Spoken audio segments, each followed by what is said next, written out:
ಕರ್ನಾಟಕ ಸರ್ಕಾರದ ಗೃಹ ಸಚಿವರಾದ ಡಾಕ್ಟರ್ ಜಿ ಪರಮೇಶ್ವರ್ ಅವರಿಗೆ ಹುಟ್ಟುಹಬ್ಬದ ಶುಭಾಶಯಗಳು. ಶುಭ ಕೋರುವವರು ಸರ್ಜಾಪುರ ಗ್ರಾಮ ಪಂಚಾಯಿತಿ ಉಪಾಧ್ಯಕ್ಷರಾದ ಡಾಕ್ಟರ್ ಎಸ್ ಮಂಜುನಾಥ್ ರವರು. ಸಮಸ್ತ ನಾಡಿನ ಜನತೆಯ ಪರವಾಗಿ ಹುಟ್ಟುಹಬ್ಬದ ಶುಭಾಶಯಗಳು. ನೀ ಪ್ರೀತಿಸುವ ಜನರಿರುವರು ನಿನ್ನ ಬೆನ್ನಿಂದೆ, ಸಾಗರದಂತೆ ಹರಿಯುವರು ನಿನ್ನ ನೆರಳಂತೆ.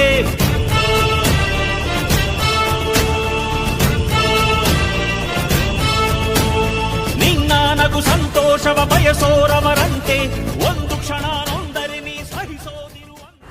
ಗೃಹ ಮಂತ್ರಿಗಳಾದಂಥ ಪರಮೇಶ್ವರ್ ಅವರ ಹುಟ್ಟುಹಬ್ಬ ಇದೆ. ಧೀಮಂತ ನಾಯಕರು ಹಿಂದುಳಿದ ವರ್ಗಕ್ಕೆ ಏನು ಹೇಳ್ತೀರಾ ಸರ್?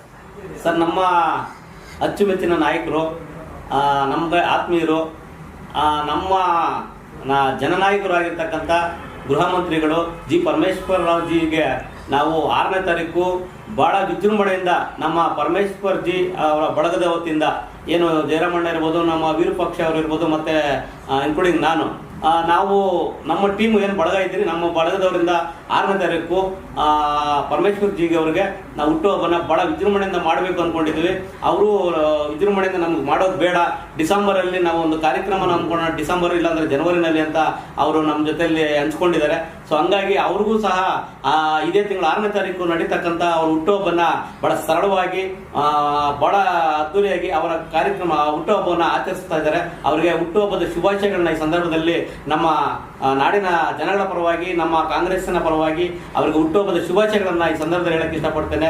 ಮತ್ತು ನಮ್ಮ ಆನೇಕಲ್ ತಾಲೂಕಿನ ಭಾಗದ ಸರ್ಜಾಪುರದ ಪರಮೇಶ್ವರ್ ಜಿ ಅವರ ಬಳಗದ ವತಿಯಿಂದ ಅವರಿಗೆ ಹುಟ್ಟುಹಬ್ಬದ ಶುಭಾಶಯಗಳನ್ನ ಈ ಸಂದರ್ಭದಲ್ಲಿ ಹೇಳಕ್ಕೆ ಇಷ್ಟಪಡ್ತೇನೆ. ಸರ್, ಏನೋ ಕಾರ್ಯಕ್ರಮ ರೂಪರೇಷೆಗಳು ಮಾಡ್ಕೊಂಡಿದ್ದೀರಾ ಅವತ್ತು?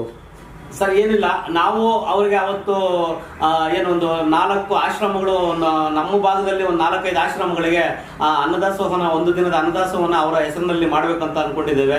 ಮತ್ತೆ ಒಂದು ಸುಮಾರು ಬಡ ಮಕ್ಕಳಿಗೆ ಸರ್ಕಾರಿ ಶಾಲೆ ಮಕ್ಕಳಿಗೆ ಬಟ್ಟೆ ಕೊಡೋದ್ರ ಮುಖಾಂತರ ಅಂದ್ಕೊಂಡಿದ್ದೇವೆ, ಬುಕ್ಸ್ ಕೊಡೋದ್ರ ಮುಖಾಂತರ ಅಂದ್ಕೊಂಡಿದ್ದೇವೆ. ಮತ್ತು ಅದೇ ರೀತಿ ನಮ್ಮ ಸರ್ಜಾಪುರ ಭಾಗದಲ್ಲಿರ್ತಕ್ಕಂಥ ಸರ್ಕಾರಿ ಹಾಸ್ಟೆಲ್ ಮಕ್ಕಳಿಗೆ ಮತ್ತೆ ಬ್ಲಾಂಕೆಟ್ ಪ್ಲಸ್ ದಿಂಬುಗಳು ಪ್ಲಸ್ ಅದ್ರ ಜೊತೆಗೆ ಅವರು ಕೇಳಿರ್ತಕ್ಕಂಥ ಆಟದ ಸಾಮಾನುಗಳು, ಏನು ಅವರು ಕ್ರೀಡಕ್ಕೆ ಸಂಬಂಧಪಟ್ಟಂತ ಆಟ ಸಾಮಾನುಗಳನ್ನ ಕೇಳಿದ್ದಾರೆ, ಅದನ್ನು ಸಹ ನಾವು ಆ ಸಂದರ್ಭದಲ್ಲಿ ಹುಟ್ಟುಹಬ್ಬದ ಪ್ರಯುಕ್ತ ನಾವು ಕೊಡೋದಕ್ಕೆ ಎಲ್ಲ